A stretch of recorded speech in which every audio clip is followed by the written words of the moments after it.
Israel dilabeli negara Zionis karena mendirikan negara dengan mencaplok wilayah Palestina.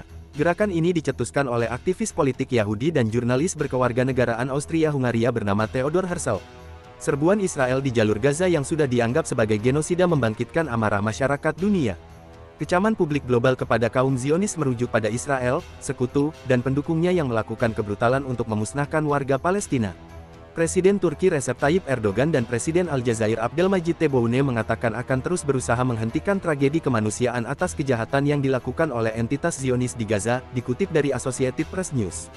Dilansir dari Britannica, Zionisme merupakan gerakan nasionalis Yahudi yang bertujuan untuk menciptakan dan mendukung negara nasional Yahudi di Palestina. Bagi sebagian orang, gerakan Zionisme menjadi kesempatan bagi bangsa Yahudi untuk mendapatkan pembebasan nasional dan bisa memimpin pemerintahan mereka sendiri. Namun bagi yang lain, Zionisme merupakan proyek kolonial yang rasis. Salah satu tokoh penting di balik Zionisme adalah Theodor Herzl. Berikut profil Theodor Herzl. Pria kelahiran tahun 1860 ini disebut sebagai Bapak Zionisme politik modern. Setiap tahun pada tanggal 10 bulan Ibrani Iyar, Israel merayakan libur nasional dengan Hari Herzl. Herzl meninggal lebih dari 40 tahun sebelum negara Israel terbentuk. Namun, Herzl merupakan seorang organisator, propagandis, dan diplomat yang berperan besar membuat Zionisme menjadi gerakan politik berpengaruh di dunia.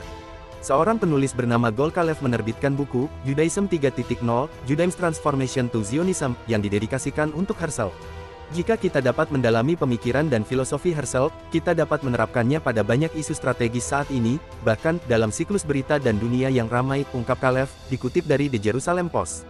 Keterlibatan Herzl dalam gerakan Zionisme dimulai saat terjadinya kasus mata-mata pada 1894 dan 1895. Pada peristiwa tersebut, seorang perwira Yahudi Perancis, Alfred Dreyfus, dituduh sebagai mata-mata Jerman dan dipenjara seumur hidup. Hal ini menjadi pencetus gelombang luas antisemitisme di Perancis. Herzl, jurnalis Yahudi yang saat itu bekerja sebagai koresponden di Paris untuk surat kabar harian Austria, menulis buku berjudul Der Judenstaat, atau Negara Yahudi, yang diterbitkan tahun 1896, dikutip dari Egypt Today. Salah satu subjudul yang tertulis dalam buku tersebut adalah Upaya Menemukan Solusi Modern Terhadap Pertanyaan Yahudi. Herzl juga sadar akan terjadinya persaingan ekonomi antara Yahudi dan non-Yahudi yang akhirnya menimbulkan kebencian anti-Yahudi. Ketegangan rasial berkelanjutan di Perancis dan negara di sekitarnya membuat Herzl merasa bahwa Eropa tidak lagi bisa dijadikan tempat tinggal orang Yahudi. Herzl berkomitmen untuk membebaskan bangsa Yahudi dari tekanan Eropa. Herzl membentuk berbagai skema, seperti revolusi sosialis dan perpindahan agama secara massal menjadi Kristen, dilansir dari History Today. Satu-satunya solusi yang dipilih Herzl untuk memperjuangkan Yahudi adalah melalui pendekatan nasional. Herzl mengusulkan kepada orang-orang bangsa Yahudi untuk membentuk negara mereka sendiri. Herzl pada mulanya mengusulkan dua lokasi geografis, yaitu Palestina dan Argentina. Herzl juga menargetkan Uganda sebagai tempat perlindungan sementara bagi bangsa Yahudi untuk menghindari antisemitisme. Ambisi Herzl untuk membentuk negara Yahudi di Palestina tidak lagi bisa dibendung. Herzl ingin negara Yahudi juga turut ambil bagian dari proyek kolonialisme Eropa di Timur. Oleh karena itu, Herzl membentuk penghalang untuk memisahkan Eropa dan Asia. Herzl sempat ingin menyelenggarakan Kongres Zionis pertamanya di Munich, Jerman, tetapi mendapat penolakan dari Majelis Yahudi dan para nabi.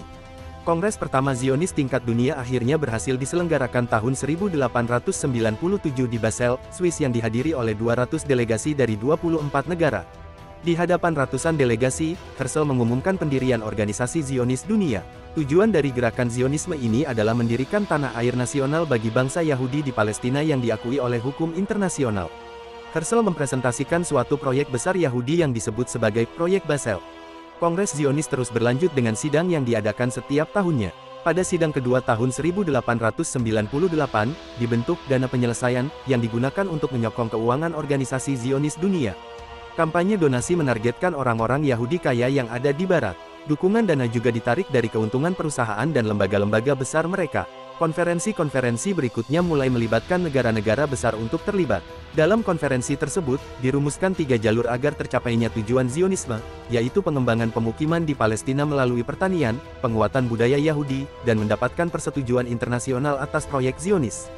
Herzl menggunakan strategi menghindari penyebutan negara Yahudi saat Kongres pertama Zionis diadakan dan lebih memilih istilah tanah air. Hal ini bertujuan untuk menghindari kebencian terhadap orang Yahudi di Eropa dan di Kekaisaran Ottoman. Pada Kongres ke-6 tahun 1903 di Basel, untuk pertama kalinya dikenalkan proposal pendirian negara Yahudi di Uganda. Wacana ini mendapat pertentangan dari 178 delegasi. Perdebatan terjadi akibat wacana kelangsungan proyek Zionis selain di Palestina. Dikhawatirkan akan terjadi perpecahan dan konflik di tengah kemajuan yang sudah dicapai sejak 1897. Herzl berusaha meyakinkan para delegasi dengan janji mencari solusi dan mengirimkan komite pencari fakta untuk melihat kondisi di Gaza. Herzl meninggal sebelum Kongres ke-7 dilaksanakan tahun 1905. Kemudian David Wolfson, Zionis Rusia dan rekan dekat Herzl, terpilih sebagai presiden baru organisasi Zionis Dunia. Proyek Uganda mulai ditinggalkan, tetapi tekad untuk menyukseskan proyek Basel yang dicetuskan oleh Herzl terus berlanjut. Konsep negara yang dibawa oleh Herzl membuat pemukiman Yahudi di Palestina yang lebih pasti. Zionis kian mengintervensi pemerintahan Palestina dengan berusaha masuk dalam urusan politik. Didirikan kantor tanah Israel di Jaffa yang menarik pemodal Yahudi untuk mendanai ladang jeruk dan buah-buahan lainnya. Pengembangan lahan pertanian semakin meluas di Boria, Magdala di utara Danau Tiberias, dan di Rehovot dan Lod. Kantor tanah Israel berperan penting dalam pembentukan lingkungan, Ahuzat Bait, yang kemudian menjadi pusat kota Ibrani pertama, Tel Aviv. Dukungan terhadap bangsa Yahudi dari negara besar, salah satunya Inggris semakin nyata dengan adanya Deklarasi Balfour pada tanggal 2 November tahun 1917. Deklarasi Balfour dikeluarkan oleh pemerintah Inggris untuk mendukung pendirian rumah nasional bagi bangsa Yahudi di Palestina. Jangan lupa nantikan berita lainnya dengan cara subscribe, like, and share. Terima kasih. https://www.youtube.com/terkini.com